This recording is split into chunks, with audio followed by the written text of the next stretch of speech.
혹시 여러분들은요, 돈이 불어나는 노후가 좋습니까? 아니면 돈이 줄어드는 노후가 좋습니까? 이렇게 질문하면 대부분 돈이 불어나는 노후가 좋다라고 말씀들 하실 겁니다. 그런데 돈이 불어나면 물론 좋지만 돈이 줄어든다고 나쁜 것은 아닙니다. 요컨대 돈이 불어나야 되는 노후도 있지만 가진 돈이 너무 많아서 더 이상 불어나지 않아도 되는 노후도 있습니다.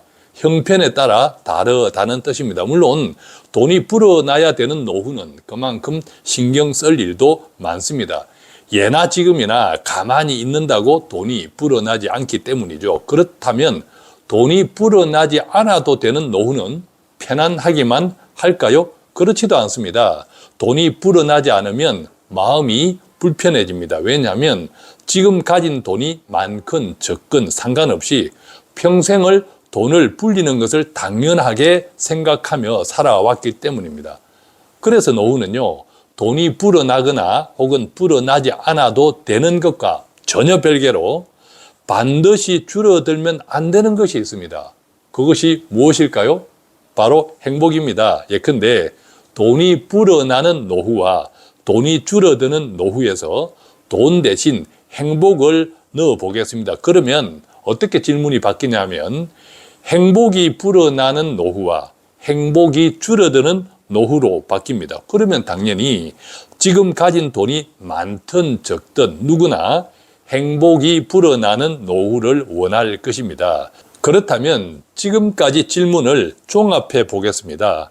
돈이 불어나면서 행복도 불어난다면, 반대로 돈은 불어나지 않지만 행복이 불어난다면, 물론 말처럼 간단하지는 않습니다. 얼핏 생각할 때 돈이 불어나면 행복도 불어날 것 같지만 꼭 그렇지는 않습니다. 특히 노후에는 더욱 그렇습니다.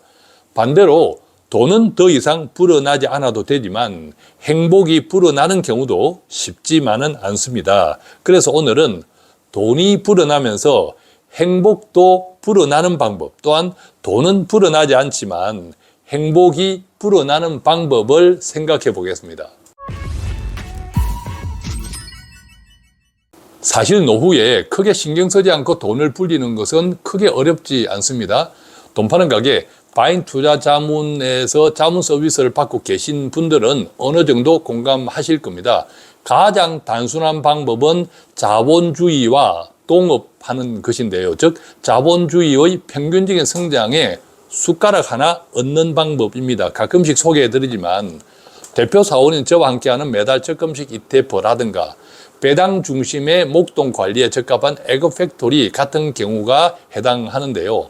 물론 배당이 불편한 사람들도 있습니다. 예컨대 배당은 은행 이자와 함께 대표적인 금융소득이기 때문에 경우에 따라 세금이나 건보료 등에 부담될 수도 있습니다. 그 같은 경우에는 배당이 없는 대신 원금이 자본주의 평균 성장 이상으로 불어나면 됩니다. 그렇게 되면 마치 무 잘라 먹듯이 매년 원금 이상의 수익을 인출해서 연금처럼 사용할 수도 있습니다. 여기서 중요한 것은 자본주의 평균 성장에 대한 믿음과 확신입니다. 지금까지 살아온 인생을 돌아보면 됩니다. 항상 올랐죠. 물론 떨어질 때도 있지만 결국은 그 이상, 떨어진 것 이상으로 더 많이 오릅니다. 이유는 간단합니다. 해마다 돈을 쏟아내기 때문입니다. 미국이든 한국이든 전 세계 자본주의 국가들은 해마다 돈을 찍어냅니다. 사실은 자본주의 국가가 아니라 사회주의 공산주의 국가들도 해마다 돈을 찍어냅니다. 돈이 유통되는 것, 이것을 M2라고 표현하는데 아이러니하지만 코로나 이전에 미국의 M2, 즉 돈 유통량은 해마다 평균 7, 8%씩 증가했습니다. 그런데 미국의 대표적인 ETF 지수 가운데 S&P 500 ETF가 있죠. 이 S&P 500 ETF 지수 평균이 해마다 코로나 이전에 7, 8%씩 증가했습니다. 무슨 말입니까? 돈이 증가하는 것만큼 자본주의가 성장했다라는 뜻이죠. 그런데 코로나가 탁 터지면서 완전 달라졌습니다. 엄청난 그 이전과는 비교할 수 없을 만큼 엄청난 돈이 쏟아졌죠. 그러니까 물가도 그만큼 많이 올랐습니다. 돈이 많이 쏟아졌으니까 당연히 자본주의 성장도 그 이전에 비하면 더 급하게 올랐습니다. 최근 몇 년 동안 미국의 자본주의, 또 최근 1, 2년 동안 한국의 자본주의도 많이 성장했지 않습니까? 바로 그런 이유 때문입니다. 그런데 반대로 인플레이션, 돈이 많이 쏟아지면 물가가 오르고 돈 가치가 떨어지죠. 코로나 이후에는 돈 가치가 떨어지는 속도가 그 이전에 비하면 훨씬 더 깊어졌다는 것입니다. 그래서 돈이 휴지된다라는 이야기도 나옵니다. 은행에만 가만히 있으면 은행 이자로는 물가 인상, 즉 돈 가치가 떨어지는 인플레이션을 반도 회복하지 못한다.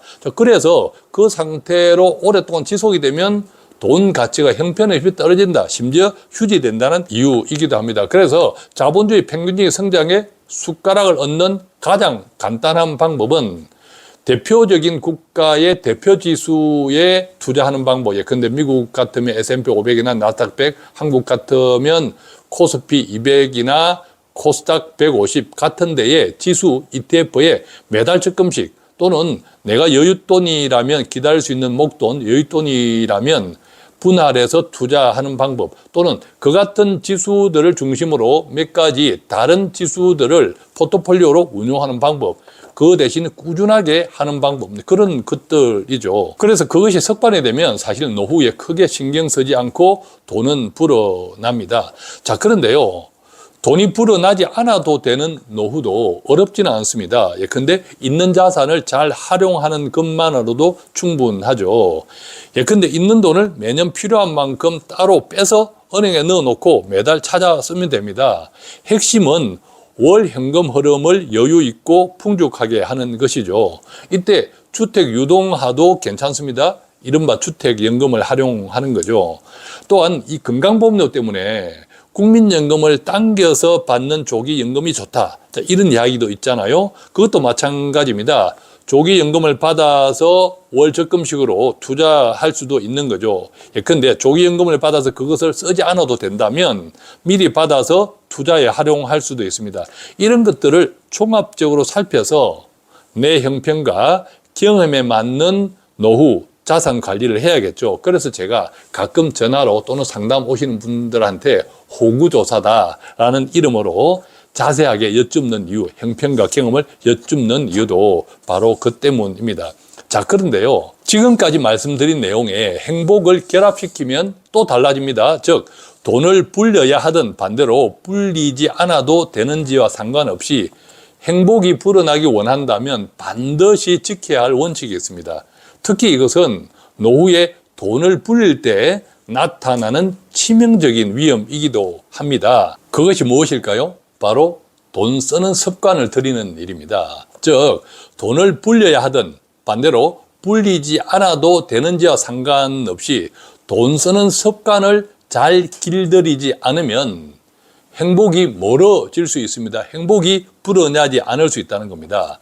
예컨대 젊어서 불어나는 돈은 쓸 곳이 많습니다. 쓰면서 행복하죠. 대부분 가족들을 위해서 쓰기 때문에 더 행복합니다. 그런데 노후에는 쓸 곳이 줄어듭니다. 그런 상태에서 돈이 불어나기만 하면 자기도 모르게 돈의 노예가 됩니다. 그런데 문제는 자기 자신을 위해서도 돈을 쓸 줄 모릅니다. 왜냐하면 평생을 그렇게 살았기 때문에 나도 모르게 습관이 된 것 뿐이지, 그렇다고 돈 욕심이 애초에 많았던 것도 아닙니다. 그렇게 자꾸 나이가 들면 신체적인 활동량도 떨어지면서 돈 쓸 일은 더 줄어들겠죠. 그러다 보면 하루 종일 돈만 쳐다보면서 사는 경우가 많습니다. 어떻습니까? 행복할까요? 그래서 노후에는 반드시 만들어 놓으면 좋은 통장이 있습니다. 바로 나눔 통장입니다. 매달 얼마씩을 나눔 통장에 자동 이체해 놓으면 좋습니다. 한 달에 10,000원이라도 좋습니다. 우선 당장에 나가는 돈이 아니니까 편안합니다, 마음이. 그러다가 딱한 이웃이나 주변에 쓸 일이 있으면 그때 그 통장에서 꺼내 쓰면 되니까, 그 통장은 나눔 통장으로 별도로 구별되어 있는 통장이니까 마음도 편안합니다. 해마다 연말이 되면요, 동사무소나 공공기관에 이름도 밝히지 않고 돈 봉투를 놓고 가는 익명의 기부자들이 가끔 있죠. 그런데 그분들이 대체로 부유한 사람들이 아닙니다. 그렇다면 그분들은 도대체 어떤 사람들일까요? 그분들 역시 평생을 안 먹고 안 입고 안 쓰고 살았던 분들입니다. 대체로. 그렇게 노후가 되었지만 이제 조금 여유가 생겼는데 자기를 위해서 써도 되는데 평생을 그렇게 살아오지 않았기 때문에 쓰는 것이 불편합니다. 그래서 지금까지 살아왔던 습관대로 나를 위해서가 아니라 다른 사람들을 위해서 돈을 던져놓고 사라진 것은 아닐까 생각해 봅니다. 왜? 행복을 원하기 때문이 아닐까요? 그렇게 하는 것이 행복하기 때문이 아닐까요? 사실 노후에 내가 가진 돈이 많고 적고 상관없이 내가 내 아이들을 위해서 남겨놓을 수 있는 가장 큰 유산은 돈이 아니라 행복이 아닐까 생각합니다. 그래서 노후에 내가 만들어가는 행복의 모습을 보고 그것이 내 아이들에게 물려지지 않을까라는 생각, 그것이 가장 큰 유산이 아닐까 생각합니다. 물론 대부분 사람들은 행복을 잘 만들고 있다고 생각합니다. 또한 그렇게 만들고 있는 행복을 자녀들에게 잘 물려주고 있다고 생각합니다. 그런데 혹시 오늘 이 방송을 계기로 나도 나눔 통장을 한번 만들어 봐야겠다 하는 분들이 계시고, 또는 나눔 통장 비슷한 것을 내가 하고 있는데 이것을 어디다가 쓰면 좋을지 고민하고 있는 분들이 계시다면 러빙핸즈라는 단체를 하나 소개해 드리겠습니다. 러빙핸즈는 1318 한부모 자녀들을 멘토링하는 사회복지법인인데요. 1318이니까 중1에서 고등학교 3학년 6년 동안을 멘토링을 합니다. 그러다가 고등학교 3학년을 졸업하면 대학 가는 아이, 취업하는 아이 두 종류로 나뉘는데, 대학 가는 아이에게는 등록금, 취업하는 아이에게는 취업준비금으로 별도의 장학금을 지급하기도 합니다. 저도 개인적으로 러빙핸즈의 나눔 통장을 통해서 지속적으로 후원을 하고 있고, 저희 바인 투자 자문도 지속적으로 후원을 하고 있습니다. 물론 다른 좋은 곳에 마음을 전하고 있는 분들도 계시겠지만, 혹시 없거나 또는 추가할 수 있겠다 싶은 분들은 러빙핸즈, 지금 전화번호 나가죠. 러빙핸즈에 전화하셔서 돈 파는 가게 대표사원 김강주 소개다 하시면서 마음을 전하면 좋지 않을까 생각합니다. 오늘은 이렇게 돈이 불어나는 노후도 좋고 돈이 불어나지 않아도 되는 노후도 좋지만, 그것보다 더 중요한 것, 행복이 불어나면 좋겠다, 행복이 줄어들면 안 되겠다 하는 뜻으로 몇 가지 말씀을 드렸는데 노후에 조금이라도 도움이 되었으면 좋겠습니다. 고맙습니다.